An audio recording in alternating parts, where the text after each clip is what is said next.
तो good morning, स्वागत है आप सभी का आज के सेल्फ डेवलपमेंट प्रोग्राम में। जिस तरह से हम अभी सीख रहे थे थिंक एंड ग्रो रिच, है ना। कैसे सोचिए और अमीर बनिए। वास्तव में अमीर बनना सबसे पहले थिंकिंग से ही स्टार्ट होता है, अपने विचारों से स्टार्ट होता है। जहाँ से हमारे विचार अपने लिए पॉजिटिव सोचना शुरू करते हैं या नेगेटिव सोचना शुरू करते हैं। जिस तरह के भी हम थॉट्स हम लेकर के आते हैं, उस हिसाब से हमारा सबकॉन्शियस माइंड काम करना शुरू करता है। और उसी के माध्यम से सारी चीजें हमारे जीवन में वैसे ही आती हैं। चाहे किसी भी चीज से आप टॉलरेट करते हैं, चाहे रिलेशन से या ओवरऑल कोई भी चीज जीवन में होती है, चाहे लेके पेंसिल से और बड़ी से बड़ी चीज को लेकर के। और सब कुछ हमें प्राप्त होता है अपने थिंकिंग की वजह से ही। जिस तरह से भी हम जीवन में जो भी बदलाव लेकर के आना चाहते हैं, सबसे पहले हमें अपने एहसास जगाने होते हैं। एहसासों को हमें सही दिशा में लेकर के चलना होता है कि हमारे उस चीज को लेकर के एहसास कहते हैं अच्छे हैं कि बुरे हैं, डिपेंड वही करता है। अच्छे एहसास हैं तो अच्छे परिणाम मिलेंगे, बुरे एहसास हैं तो बुरे परिणाम मिलेंगे। जिस तरह के भी एहसास होंगे वैसे ही परिणाम मिलना तय है, क्योंकि हम अपनी आदतों के दास होते हैं और आदतों की वजह से ही सब कुछ चेंज होता है। और एहसास भी आदतों के साथ साथ चलते हैं। जैसे कि मेरी एक एहसास है ना। एक अन्य चीजों की तरह जैसे आदतें होती हैं, सुबह उठना है, फ्रेश होना है, कोलगेट करना है, ये सब नहाना धोना, पूजा पाठ, ये एक आदत बन चुकी है ना। और ये एक एहसास है। और इस एहसास के साथ ही हम सुबह को उठ पाते हैं। इस एहसास के साथ हम शाम को सोते हैं, रात को सोते हैं। उसी के हिसाब से हमारे दिन की शुरुआत होती है ना। ऐसा भी नहीं है कि मान लीजिए आपने बहुत सारे लोग देखे होंगे कि सुबह वो जल्दी नहीं उठते हैं या जल्दी नहीं बहुत सारे ऐसे नित्य काम हैं जो वो रोज नहीं करते हैं, नहीं नहाते हैं। मतलब ऐसी बहुत सारी चीजें। लेकिन एक व्यक्ति है जो डेली उठता है, डेली नहाता है और अपना काम उसी के बाद वो स्टार्ट करता है। तो वो कब हो पाता है?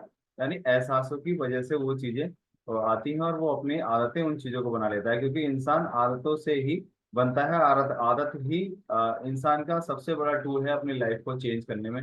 जिस तरह की आदतें हम बना लेते हैं और मोस्टली दूसरों को देख करके हम कल्पना करने लगते हैं अपनी आदतों को लेकर के। कभी कल्पना नहीं करते ना अपनी आदतों को सुधारने की तरफ हम ध्यान देते हैं।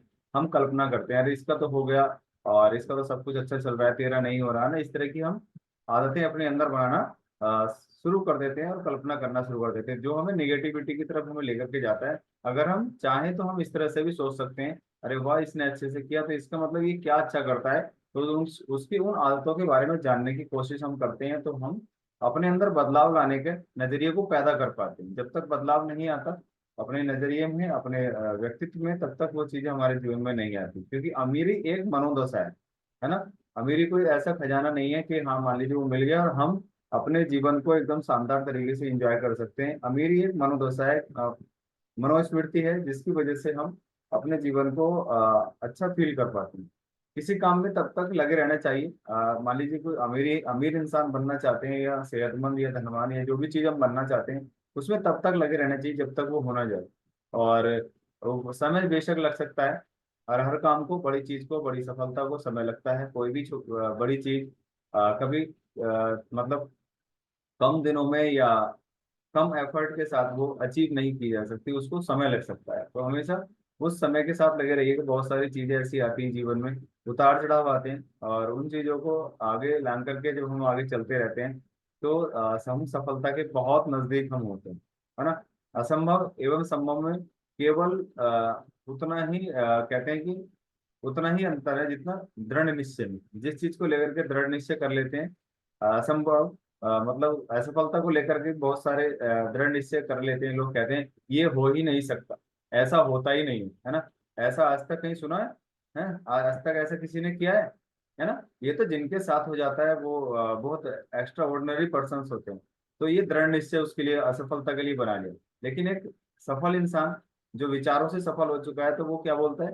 ऐसा हो सकता है, बिल्कुल हो सकता है। अगर किसी इंसान ने एक बार किया है तो डेफिनेटली एक नहीं, 1,000 बार, यानी कि और भी अन्य व्यक्ति को वो इंस्पायर कर देता है अपने विचारों के माध्यम से कि ये एक नहीं, 1,000 बार भी हो सकता है ना। लेकिन उसके लिए क्या करना होता है? लगातार चलते रहना होता है। ऐसे बहुत सारे परीक्षण आपने देखे होंगे अपने, आपने सुना होगा बहुत सारी ऑडियो वीडियो में कि किसी भी चीज को बनाने के लिए, किसी भी चीज को करने के लिए, सपोज दैट कोई अगर कोई कपड़ा भी हम स्टैचिंग करते हैं, कोई भी शर्ट सिलवाएं, पैंट सिलवाएं या कोई कुर्ता सिलवाएं, तो वो भी एकदम से नहीं बनता। और उसको काटना बहुत ज्यादा आसान है, यानी कि कपड़े को काट करके उसके पार्ट्स बनाना बहुत जल्दी आसान है, लेकिन उसको फिर से जोड़ना उतना ही टाइम लगेगा जितना उसको बनाने में समय लगता है।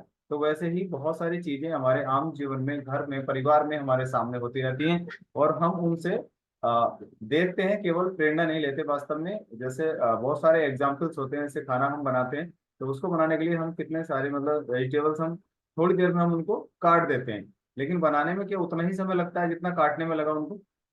नहीं ना, उससे कई गुना ज्यादा समय उसको बनाने में लगता है। तो वैसे ही किसी भी काम में सफल होने के लिए उसमें उतना ही समय लगने वाला है, उतना ही माइंडसेट लगने वाला है, उतना ही पॉजिटिविटी लगने वाली जितनी उसके लिए जरूरत है। तो सो दैट हमेशा संभव की तरफ रहिएगा, अपने विचारों को हमेशा दृढ़ निश्चय की तरफ रखिएगा, और कॉन्स्टेंट रहिएगा उन चीजों को लेकर के। जैसे बहुत सारे ऐसे सक्सेसफुल लोग हुए, उन्होंने समय से पहले ही उन चीजों को भांप लिया कि वास्तव में आने वाले समय की क्या जरूरत है, आने वाले 10 साल बाद, 15 साल बाद, 20 साल बाद समाज में किन चीजों की ज्यादा जरूरत होने वाली है। जैसे अभी बात कर रहे थे माइक्रोसॉफ्ट की, है ना, तो बिल गेट्स ने स्टार्टिंग से ही 11-12 साल की उम्र से ही उसको कोडिंग करना शुरू कर दिया था। उसको पता था कि आने वाला समय कंप्यूटर युग होगा और कंप्यूटर से काम होंगे, है ना। तो इस तरह से उसने पहले से ही उसको रिसर्च करना शुरू कर दिया। ऐसे बहुत सारे ऐसे युग बदले, है ना। किसी युग में मान लीजिए खेती करना नहीं आता था, लोगों ने खेती करना शुरू किया, यंत्रों का उपयोग करना शुरू करा, तो आगे बढ़ते रहे। उसी दौरान एक युग आया कंप्यूटर का, तो वहाँ बहुत सारे पेरेंट्स ने सोच लिया, जो पढ़े लिखे थे, उन्होंने जो विजनरी थे, कि आने वाले समय में कंप्यूटर युग होगा और आने वाले समय में बच्चों को जॉब करने में, बहुत सारी चीजों करने में कठिनाई आई, तो उन्होंने अपने बच्चों को पहले से ही प्रिपेयर कर लिया, कंप्यूटर सिखाने के लिए बाहर भेज दिया। तो उसकी वजह से वो आज अपनी लाइफ का एंजॉय कर रहे हैं। लेकिन वो कौन होते हैं? जो विजनरी लोग होते हैं, जो आगे का देख लेते हैं। और इस तरह से, जैसे बात करें पानी की बोतल की, है ना, किसने सोचा था कि आने वाले समय में पानी बोतल में बिकेगा? सोचा था किसी ने? नहीं। लेकिन उसने जिसने बोतल में उसको पैक करके बेचा, ऐसा भी नहीं, लोगों ने उसका शुरू में सम्मान किया हुआ था, बोला कि अरे क्या पागल है, पानी भी कोई बोतल में कौन कौन पिएगा, है ना, फ्री की चीज पानी में मतलब कौन इसको खरीद के पिएगा। लेकिन आज देखिएगा हर कोई इंसान पानी खरीद करके पी रहा है। तो कौन होते हैं? विजनरी लोग होते हैं, जो आने वाले समय को पहले से ही भाप लेते हैं। जैसे मानसून को आपने देखा होगा, है ना, मानसून प्रक्रिया में देखा होगा, मानसून जो जानकार होते हैं, तो पहले से ही बता देते हैं कि आने वाले 2 दिन बाद, 3 दिन बाद क्या बारिश होने वाली है, या अधिक गर्मी पड़ने वाली है, क्या किस तरह से सर्दी होने वाली है। मतलब मौसम का पहले से ही वो बता देते हैं। किस वजह से? क्योंकि उन्होंने उन इंस्ट्रूमेंट को पहले से ही बना लिया, और उनको पता था कि इनकी आने वाले समय में जरूरत पड़ेगी। तो इसी प्रकार से अपना जो विजन है, अपना जो आगे का नजरिया है सोचने का, उसको बड़ा कीजिएगा, यानी कि आगे का देखिएगा। वास्तव में अगर हम यहाँ बने रहे, इस कम्युनिटी में लगातार लगे रहे, तो हम आने वाले समय में क्या, हमारी 2, 4, 5 साल बाद किस तरह की हमारी लाइफ स्टाइल होने वाला है, किस तरह हमारी जो लाइफ है, हम किस तरह से एंजॉय करने वाले हैं, है ना। तो हमारे पास मन की ऐसी शक्ति है जिससे अपने विचारों पर हम काबू पा सकते हैं, क्योंकि सबसे बड़ा काम क्या है? विचारों पे काबू पाना ही है ना। विचार हमेशा मन में चलते रहते हैं, ऐसा क्यों हो गया, ऐसा क्यों है, अब मैं ये नहीं कर सकता, मुझसे नहीं हो सकता। तो हम इन पे काबू करना चाहिए, हमें हमेशा इसको सही दिशा में लगाना चाहिए, इसको कभी भी फ्री नहीं छोड़ना चाहिए। हमारे पास एक ऐसा दोस्त है, कह सकते हैं, मैं तो दोस्त ही मानता हूँ, कि सबकॉन्शियस माइंड अगर हम उसको सही तरीके से यूज करना शुरू करें, तो हमारे लिए ईमानदारी के साथ काम करता है। राइट। तो अपने विचारों पर काबू रखें हमारे, क्योंकि हम ही अपने भविष्य के, अपने जीवन के भाग्य विधाता हैं, और मन के राजा हैं। जो चाहे वो करते हैं, जो चाहे कहते हैं, जो चाहे बोलते हैं, जो चाहे जहां जाते हैं, है ना।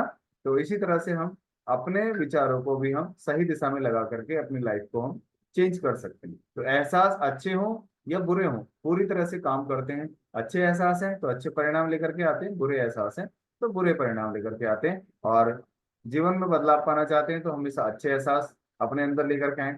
कितनी विषम परिस्थिति हो, कुछ भी अप एंड डाउन चल रहा हो, हमेशा एहसास ही अच्छे होने चाहिए, और एहसासों की वजह से ही जीवन बनता है। एहसास चुंबक की भांति काम करते हैं। अगर हम किसी चीज का किसी के बारे में गलत हम सोचते रहते हैं, और हमेशा घृणा, क्रोध, निंदा, आलोचना, इस तरह की बातों को हम करते रहते हैं, तो वो चीजें हमसे उतनी ही दूर जाना शुरू हो जाती हैं जितने हम उनकी ज्यादा उस चीज को लेकर के हम एहसास हम बनाते रहते हैं, यानी कि जिस तरह की थिंकिंग उसके प्रति हम बनाते रहते हैं, उतनी ही दूर वो चीजें हमसे जाना शुरू हो जाती हैं। इसलिए सफलता पाना चाहते हैं जीवन में, जो भी चीज पाना चाहते हैं, उसके लिए हमेशा अच्छे एहसास बनाइएगा। जितने अच्छे एहसास बनाएंगे, उतना ही वो चीज हमारे पास आना शुरू कर देती है, क्योंकि एहसासों की वजह से ही हमारा जीवन चलता है, और एहसास ऐसे काम करते हैं जैसे चुंबक। तो चुंबक को हमेशा, हम कहते हैं ना कि किसी चीज को, लोहे को आकर्षित करने के लिए हम चुंबक का उपयोग करते हैं, वैसे ही अपने जीवन में जो चीज सफलता पाना चाहते हैं तो हमेशा अपने एहसासों को चुंबक की भांति उपयोग कीजिए, है ना। तो थैंक यू सो मच।